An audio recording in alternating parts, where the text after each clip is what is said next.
Good morning. And today's going to be 8-4. We are at a 10 NL game.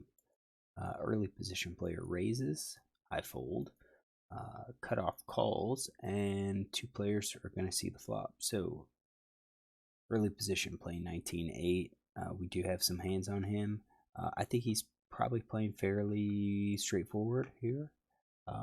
Looks like he's playing just slightly looser than I think what I would play in early position. I'm calling him about 15%. Raise first in at 16%. So 15, 16%. It's probably like 14 to 16 or so. And I put a range like this. Oops, wrong player. I put a range like this. Probably fives plus. Um, See, I don't think I'd be raising with these with like king nine, queen nine, jack nine. That brings it up, into that 15.5 range. I think that's important. I'm probably not raising with those. Probably not with like ace two or ace three, which brings it down. But in order to get the percentages, I think that's what we're playing. Now we could talk about like king jack and queen jack. Maybe he plays those with like ace 10. And I think if he does, if we see that he has one of those hands, then it's probably we're adding those and taking out the king nine, queen nine hands. But this is 15.4%. I think we're gonna go with it. Next player is Caller. We've seen this player before. We worked with him. He had sevens and raised when he hit trips, and then kind of slowed down, downsized his bet when the board paired. Still don't know a lot of information about his range, but he does look like he's more of a loose passive. It doesn't really have much of a 3-bet range, but with the 3-bets, we've only seen 34 hands, so it's possible he just hasn't had any hands to 3-bet with. Looks like he's playing, when you look at percentages, maybe 25%, maybe 30%. Could be player dependent. I mean, you're playing 8 out of 21 for mid position, 2 out of 9 from cutoff. Just could be, hands that they've had and the action that has happened before. So when we think about ranges, this is 21%. I think you get like suited aces, you've got your Broadway, you've got your pocket pairs, and this assumes that he's gonna be 3-betting queens plus ace king. I think that's probably a decent assumption.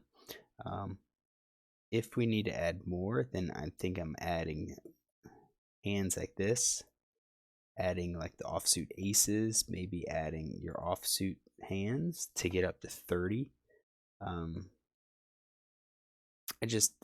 don't think that's going to be good for us to include until we know like how he's playing. So I'm going to keep with this.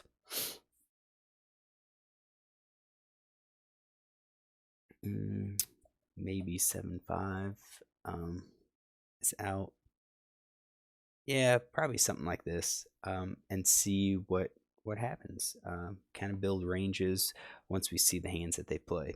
I mean, this is the reason why we take our poker tracker and make sure we have hands that go to showdown so that we could see what hands these players are playing. So we go to a flop and we get 9-9-9. It's pretty unusual to get a board like this. And that means, you hardly ever encounter it. Most players have no idea what to do with it. So if we think about this, really pocket pairs go up in value.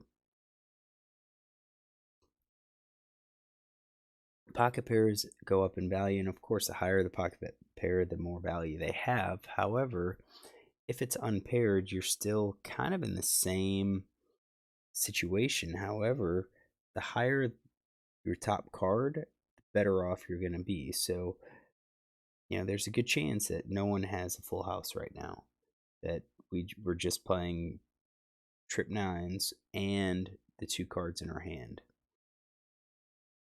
So because of that, I think you're going to think the person with the stronger range should probably be betting. And that's what this guy does. So he bets actually fairly small, about 33%. And you can see all those ranges. I do think he's probably betting most of his hands here. Looks like he does see bet most of the time. Out of position is 83%. So I think you're doing like ace high plus. If we throw in the overcards, that's everything. Hands that we're missing are like 8-7. He didn't really size it very large. And I don't think we have like c-bet stats. C-bet 20. Oh, he's out of position. Bet 75% with kings. Bet 50%. I think 50% seems to be standard, and then he was going higher with his big stuff. I'm going to exclude quads. I don't really think quads is going to be betting here. And I'm kind of thinking maybe aces is also not going to bet here. We can scale that to maybe 50% and say, you know, we're just going to guard against the player being a little bit tricky. We know kings bet. Let's go back to his king's hand. He had kings on the jack 9-7, and that was kind of draw heavy. Kings is probably still going to bet because he's going to imagine aces, or I think aces could call. So I think we're going to call with this, like the ace high. I'm not even sure if I'm going to do the no mate hand. Well, I'm going to include these overcards. I'm not going to include the 8-7.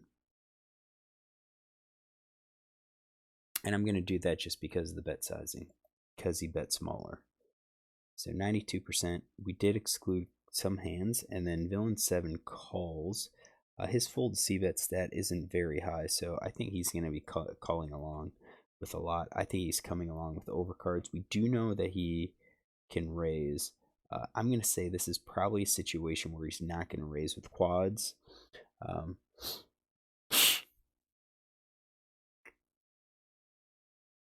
And I bet the small pocket pairs probably just call down. But I think overcards he's calling. Ace high is probably calling too. So we've got him at 92%. See the turn of a 2. Really, you can't get too excited about backdoor flush draw coming in on a board like this. Yeah, it's possible, but any pair is going to beat you now. So there's no, it's not like if you hit the backdoor flush draw that you're going to have like one of the top hands. It's just, that's not how it's going to work. The problem with the 2 appearing here is that players that had a pocket pair, this does not beat you because your pocket pair is going to be higher than the 2. So let's see, villain bets, and now he sizes up a little bit more. So now he goes up to like 2/3 pot bet. So at 2/3 pot bet, I can see full houses bet this way. Probably not all full houses. So like aces is probably going to go a little bit smaller. Kings, we're going to say 2/3 for kings. Even though that like you're only worried about the ace, I do think players are going to be aware that, oh, maybe an ace comes and we'll lose, and they'll be scared, so they bet a little too large to try to generate some folds when it should be okay. You want to bet an amount that encourages those callers because it's so unlike, so it's not very likely that they're going to outdraw you. So we're going to have over pairs. I think these pocket pairs below the trips are going to call. Maybe even the 2s. You know, ace 2 could size up where they've just connected and now they're betting because they have the better hand. I think I like that better than seeing him bet with just ace high hands. So kind of narrowed it down. I think if he bet maybe smaller, maybe then he's suggesting an ace high, maybe a king high hand. But since he sized up, I'm starting to think maybe he has one of these pocket pairs. And he calls. So now, double barrel.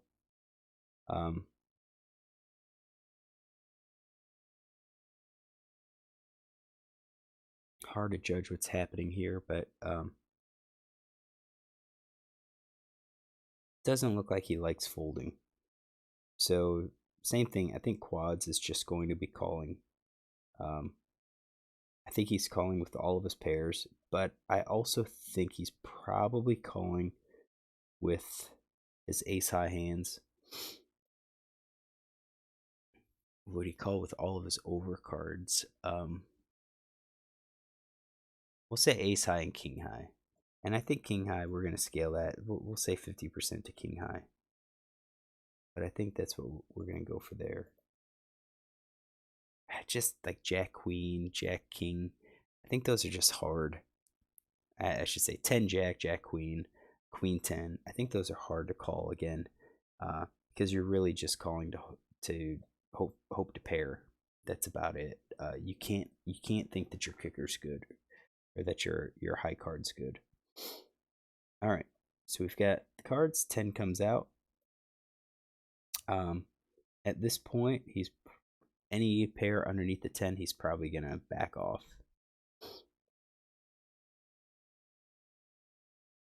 Doesn't.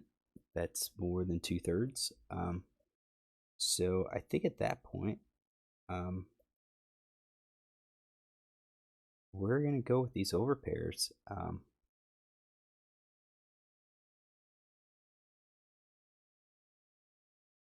think that's what we're gonna go with, the overpairs. And now he comes over the top. So that's a sign that he probably has a 10.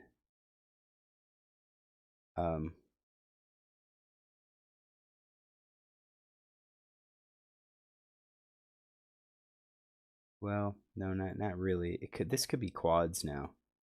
He could have the 9.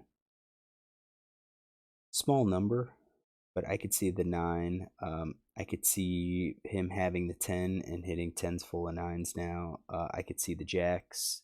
I could see the top pair. Probably not those, like the underneath ones, 3s to 8s. Probably not those. I would imagine those would just be calls here. But then this guy calls, and I think that just strongly is the same thing as the overcards with the quads. So I think anything that he was going to be betting that large on the river, he sized up on the turn, sized up again on the river. I don't think he's folding those hands. So we get to the river. He shows kings. Yeah, we had that on here. That was that overpair. Good thing. We weren't sure if he was going to bet as large with kings, with aces, or kings. So remember, we cut back on the turn to 50% bet sizing. And villain, he shows king 10. So that's definitely, he had it.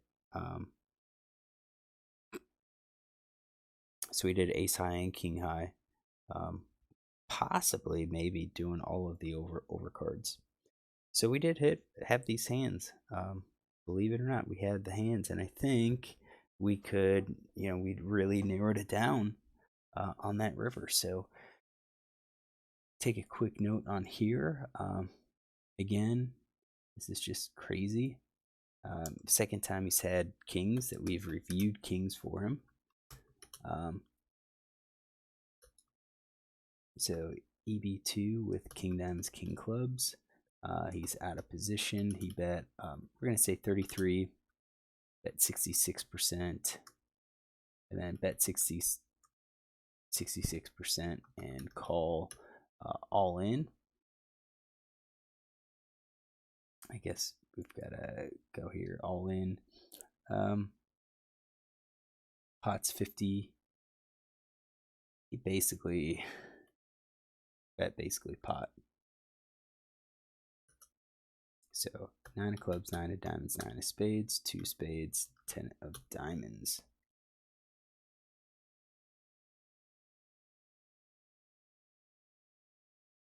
So it's just one of those things. Probably, I know you get excited, you connect your pair, and it's less likely, it's unlikely anyone hits the pair. But I think the betting sequence of our early position player suggests that there's an overpair. Because if he had an underpair, if he had 8, 7, 6s, I don't think he's going to be betting that large when the 10 comes.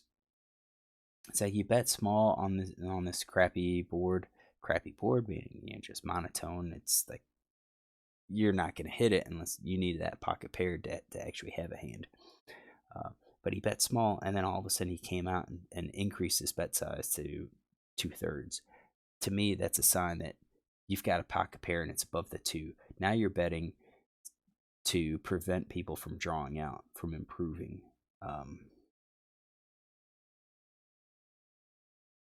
And then betting that size again suggests that you can still beat the 10 if the 10 paired. So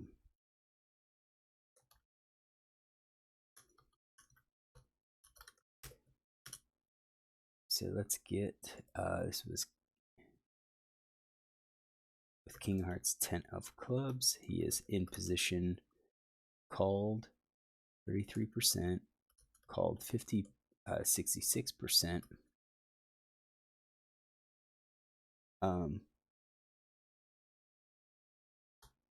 Raised 100% versus 66% bet. All right. Not a huge fan of his call pre-flop either.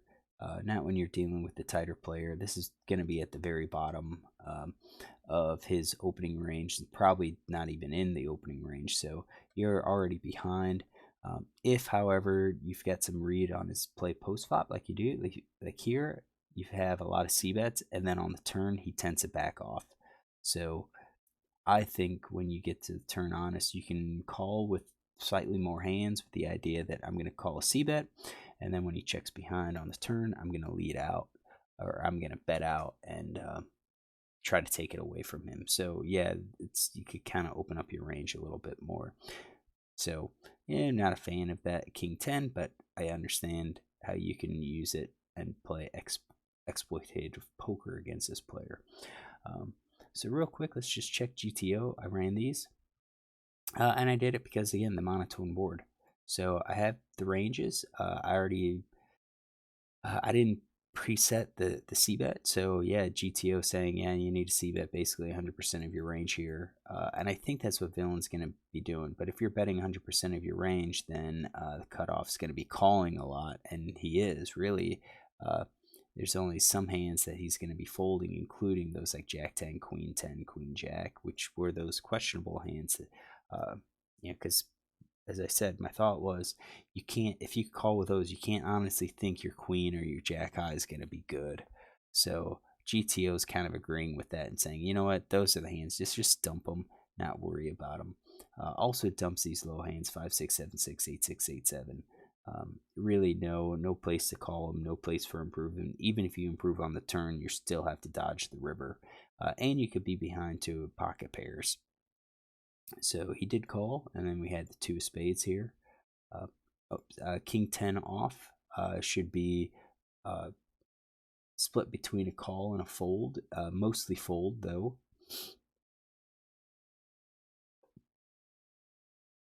And I guess these are basically about backdoor flush draws, I'm sure.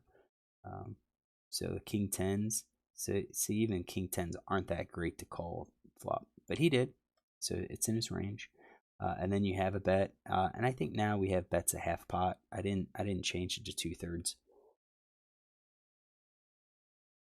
So the slightly smaller bet size will be with a slightly larger range. So we're looking at 61%. If it was 2/3, this is probably going to be lower, a little bit lower, but it's in his kings. Looks like, over pairs are betting. Aces are checking, kind of what I think I would have done. Like once I bet the flop and got called, I think I'm now checking and hoping he's going to take stabs at it, because I'm not worried about being drawn out on. And that would be the greatest thing. If we check here and he bets, we call with aces. Let's do 10 of diamonds, right? And then if we have aces, we check again to him, and we're hoping that he bets. And if he does, then you're probably just gonna.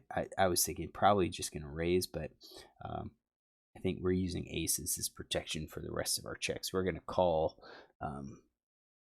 Not going to play super aggressive because, again, villain could have a 9. That is a possibility. But villain bets like he should. King 10 should be a fold at this point. Yeah, there's really no reason to call. He went from 33 up to 50%. You're going to tighten up your calling range when you have the larger bet sizing. That's, not only so calling's not terrible on the flop. Now we're getting to the point where calling should be out of the question with the kings. He does have some queens. GTO suggesting some calls with aces or ace high hands, ace queen, ace jack. Calling with your under pairs, which I think makes sense. And then villain bets again and again. This is only 50% bet.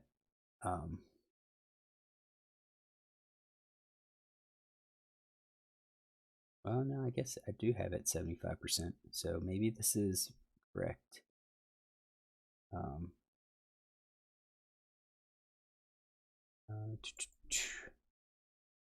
Yeah, I mean, I set it up to 50%. This must have been automatically adjusted because of the add all in. But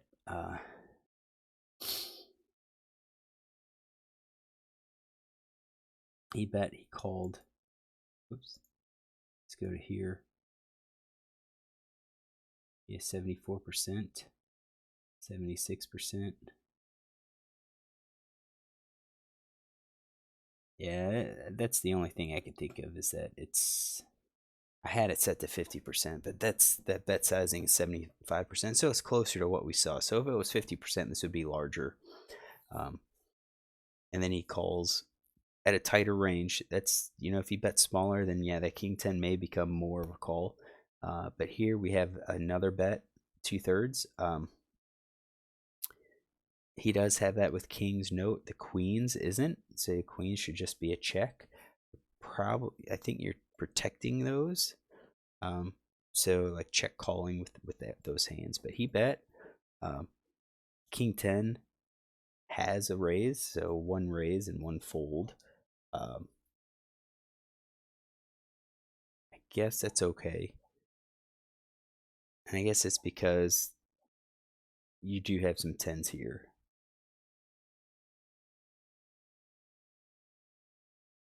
So I understand his raise. I understand where he's coming from, but